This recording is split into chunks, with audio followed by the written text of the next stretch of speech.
సమన్వయం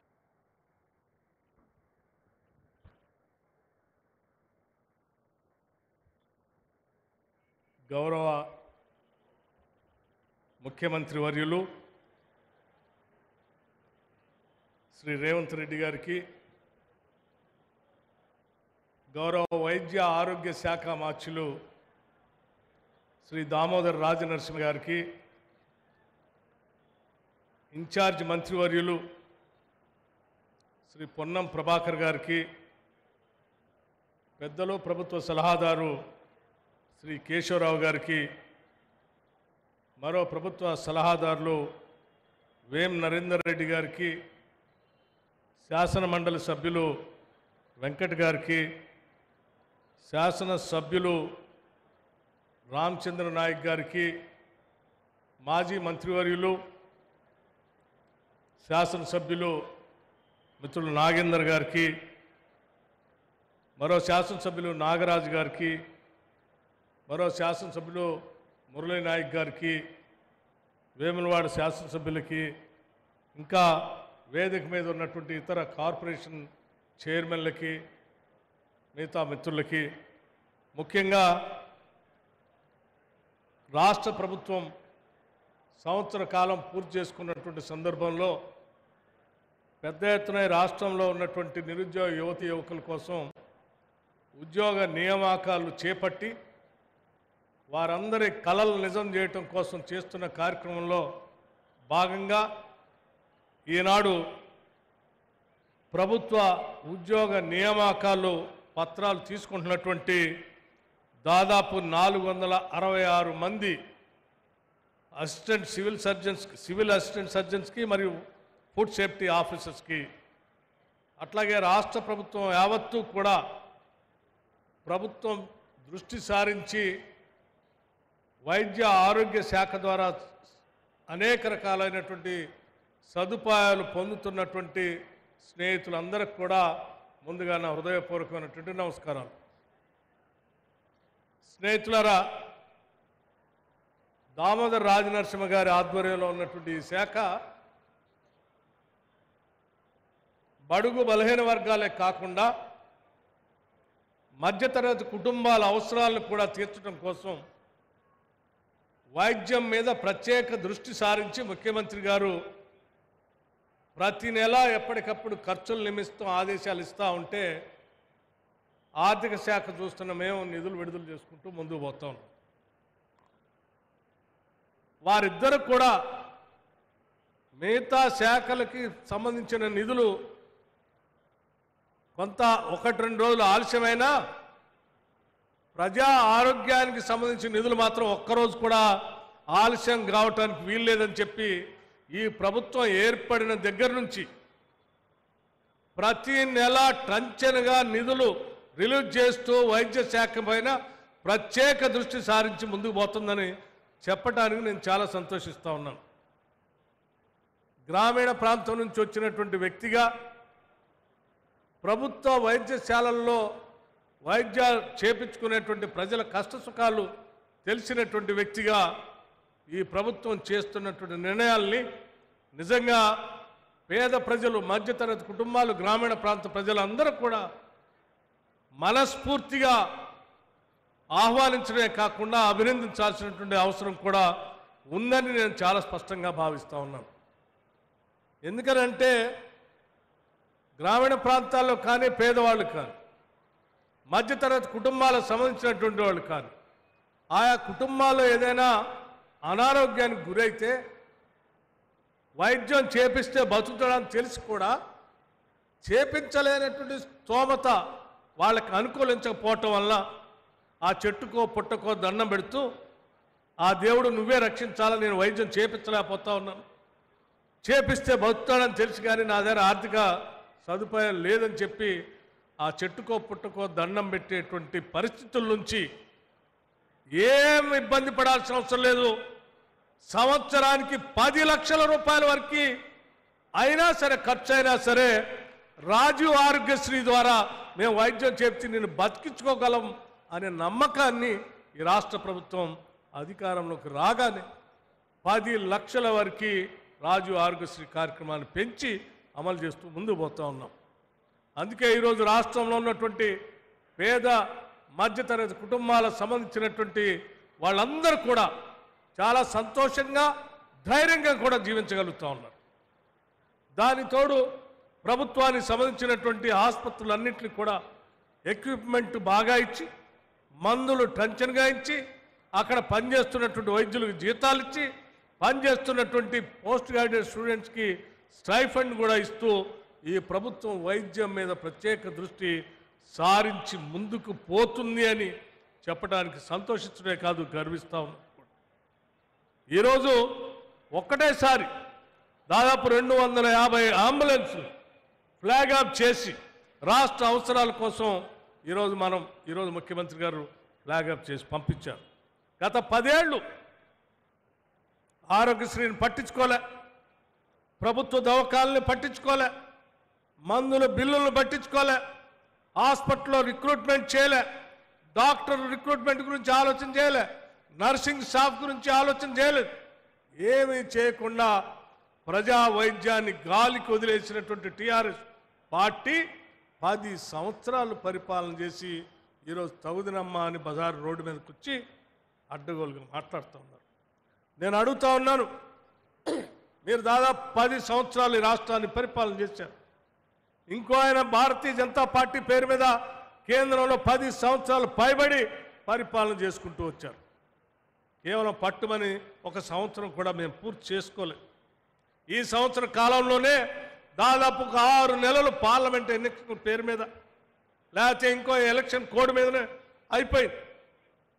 అంతేకాదు, మీరు తీసుకొచ్చిన 7.5 లక్షల కోట్ల అప్పుకి వడ్డీలు కట్టడానికి సమయం, ఆ అప్పు తీర్చడానికి కావాల్సిన భారం, ఇవన్నీ మా మీద పడ్డాయి.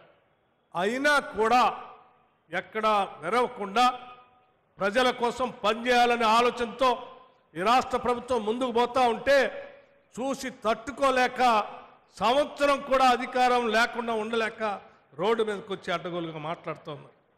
నేను అడుగుతా ఉన్నాను భారతీయ జనతా పార్టీకి సంబంధించిన నాయకత్వాన్ని కూడా, మీరు ఎన్నికల కంటే ముందు చాలా వాగ్దానాలు చేశారు. సంవత్సరానికి 2 కోట్ల ఉద్యోగాలు ఇస్తామని చెప్పారు. 10 సంవత్సరాలు దాటిపోయింది. ఏమండి, మరి ఏమైనా ఉద్యోగాల గురించి మాట్లాడారా? ఈ దేశంలో రిక్రూట్మెంట్ చేశారా అంటే లేదే.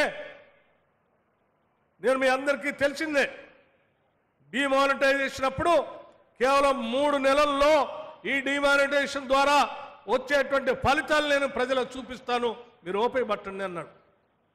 3 నెలల తర్వాత మీకు ఫేక్ నోట్స్ చూపిస్తా అన్నాడు, లేకపోతే దొంగ నోట్లు ఎంత వస్తాయో చూపిస్తా అన్నాడు. 10 సంవత్సరాలు కావస్తా ఉంది. అది ఆ ఫేక్ నోట్స్ ఎటుపోయినాయో తెలియదు, దొంగ నోట్లు ఎటుపోయినాయో తెలియదు. ప్రతి పేదవాడి అకౌంట్లో 15 లక్షల రూపాయలు వేస్తా అని చెప్పారు. మరి 10 ఏళ్ళు దాటింది, ఇంతవరకు ₹1 ఎవరి అకౌంట్లో వేయలేదు. ఇటువంటి రకరకాలైన మీరు ప్రమాణాలు చేసి ఎన్నికల్లో గెలిచి 10 సంవత్సరాలు దాటినా ఒక్కటి కూడా చేయనటువంటి భారతీయ జనతా పార్టీకి సంబంధించిన నాయకత్వం ఈరోజు రోడ్డు మీదకి వచ్చి, మీరు సంవత్సర కాలం కింద కొన్ని వాగ్దానాలు చేశారు, ఆ 6 గ్యారంటీలు అమలు చేయట్లేదు, మీరు తొందరగా చేయాలా, నిలదీస్తామని అడుగుతున్నారు. ఏం చేయలేదే మేము? 200 యూనిట్లు ఉచిత కరెంటు మేము ఇస్తామని చెప్పాం, ఈరోజు ఇస్తా ఉన్నాం. 500 రూపాయల గ్యాస్ సిలిండర్కే ఇస్తామని చెప్పాం, ఈరోజు ఇస్తా ఉన్నాం. రైతులందరికీ కూడా 2 లక్షల లోపల రుణమాఫీ చేస్తామని చెప్పాం. మీరు ఒక్కసారి ఆలోచన చేయండి. ఈ దేశంలో ఎక్కడ కూడా స్వాతంత్రం వచ్చిన తర్వాత ఇప్పటి వరకు ఏ రాష్ట్రంలో కూడా కేవలం 1 సంవత్సర కాల పరిధిలో 21,000 కోట్ల రూపాయల్ని రుణమాఫీ పేరు మీద నేరుగా క్యాష్ని రైతుల అకౌంట్లోకి ట్రాన్స్ఫర్ చేసినటువంటి ప్రభుత్వం ఈ దేశంలో ఎక్కడా లేదు. అది కేవలం ఈనాడు ఈ రాష్ట్రాన్ని పరిపాలన చేస్తున్నటువంటి ఇందిరమ్మ ప్రభుత్వం, రేవంత్ రెడ్డి గారి నాయకత్వంలో ఉన్నటువంటి ముఖ్యమంత్రిగా ఈ రాష్ట్ర మంత్రిమండలి మొత్తం కూడా నిర్ణయం తీసుకొని మనం మాటిచ్చాం, మాట తప్పకూడదని చెప్పి ఎన్ని ఇబ్బందులున్నా 21,000 కోట్ల రూపాయల్ని రైతులకు రుణమాఫీ కింద ఇచ్చాం. ఇందిరమ్మ ఇళ్ల కోసం మనం పండగ సందర్భం, దీపావళి పండగ సందర్భంగా మొదలుపెట్టాం. ఇట్లా చెప్పుకుంటూ పోతే కేవలం 10 నెలల్లోనే 55,000 మందికి ఉద్యోగ అవకాశాల నియామక పత్రాలతో సహా ప్రజలకు అందించాం. ఇన్ని చేసుకుంటూ పోతా ఉంటే పని లేనటువంటి భారతీయ జనతా పార్టీ వాళ్ళు రోడ్డు మీదకి వచ్చి వాళ్ళు అట్లా మాట్లాడతారు. 10 సంవత్సరాలు ఈ రాష్ట్రాన్ని సర్వనాశనం చేసి ఉద్యోగ నియామకాలు లేవు. నీటిపారుదల ప్రాజెక్టు పేరు మీద రాష్ట్ర ధనాన్ని మొత్తం దోపిడీ చేసి 7.5 లక్షల కోట్లు అప్పులు పాలు చేసి ప్రజల కోసం ఏమీ చేయనటువంటి టీఆర్ఎస్ పార్టీ ఈరోజు బయటకు వచ్చి మేము ధర్నా చేస్తాం, లేకపోతే కళ్ళాలు నేరబోతాం, లేకపోతే నిరుద్యోగ యువతి యువకులు లేపుతాం, లేకపోతే హాస్పిటల్ చూస్తాం, లేకపోతే రెసిడెన్షియల్ స్కూల్స్ పోతాం అని చెప్తున్నారు. ఏం చేశాం? ఏం చేశారు మీరు? 10 ఏళ్ళు అధిక బడ్జెట్తో రాష్ట్రాన్ని మీకు అప్పచెప్తే 10 ఏళ్ళు రెసిడెన్షియల్ స్కూల్స్ సంబంధించి కానీ, పేద పిల్లలు తినేటువంటి డైట్ బిల్స్ కానీ, హాస్పిటల్లో పేషెంట్లు పెట్టే డైట్ బిల్స్ కానీ 10 ఏళ్ళు ఒక్క రూపాయి కూడా మీరు పెంచలేదు. మా ప్రభుత్వం రేవంత్ రెడ్డి గారు ముఖ్యమంత్రిగా మంత్రి మండలి అందరితో మాట్లాడి ఈ బిడ్డలంతా మన బిడ్డలే, వాళ్ళ భవిష్యత్తే మన భవిష్యత్తు, వాళ్ళకు పౌష్టికాహారం అందించాలని చెప్పి మంత్రి మండలిలో మాట్లాడి ఒకటే దఫా 40% డైట్ ఛార్జీలు పెంచి ఈరోజు ఈ బిడ్డలకి మనం కావలసినటువంటి సదుపాయాలు చేస్తూ ఉన్నాం. ఆడపిల్లలకి కావలసినటువంటి ప్రతి నెల ఇచ్చేటువంటి ఖర్చుల నిమిత్తం డబ్బులు పెంచాం. ఈ రకంగా పిల్లల కోసం ఆ డైట్ ఛార్జెస్ పెంచడమే కాకుండా ఇక్కడ చదువుకున్నటువంటి విద్యార్థులు ఒక అద్భుతమైనటువంటి ఇంటిగ్రేటెడ్ రెసిడెన్షియల్ స్కూల్స్ కట్టాలని 5,000 కోట్ల రూపాయలతో ఈ రాష్ట్రంలో ఒకటేసారి 30 స్కూల్స్ మొదటి దఫా, ఆ తర్వాత ఇంకొక 30 స్కూల్స్ని కూడా మొదలుపెట్టి ముందుకు పోతున్నటువంటి ఏకైక ప్రభుత్వం ఈరోజు ఇందిరమ్మ ప్రభుత్వం అని చెప్పడానికి నేను గర్విస్తూ ఉన్నాను.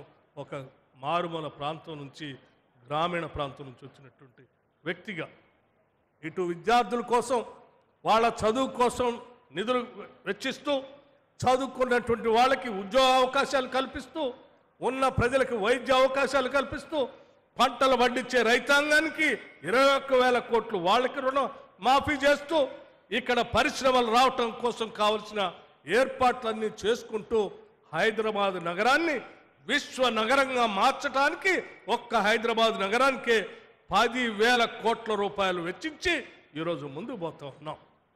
హైదరాబాద్ నగరంతో పాటు వరంగల్ నగరానికి ఒక్కసారి ఆలోచన చేయండి.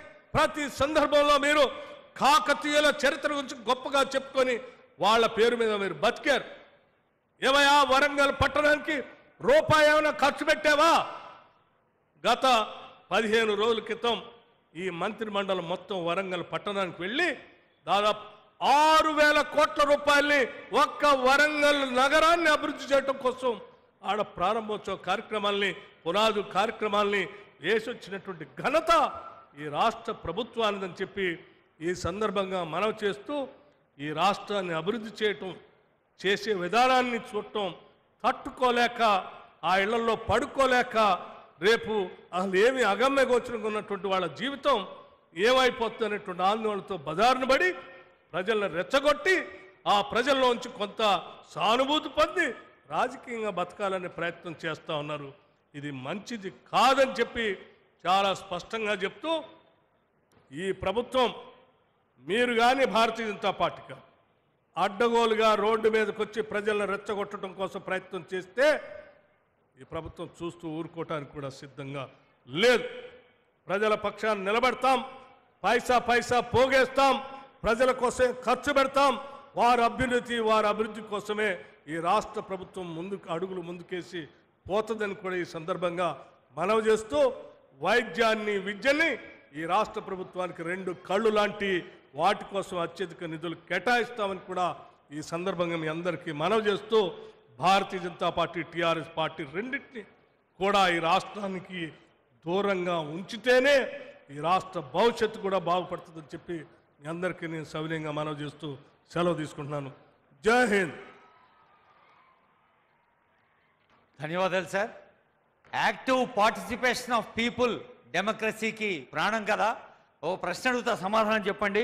ఇవాళ డేట్ ఎంత? డిసెంబర్ 2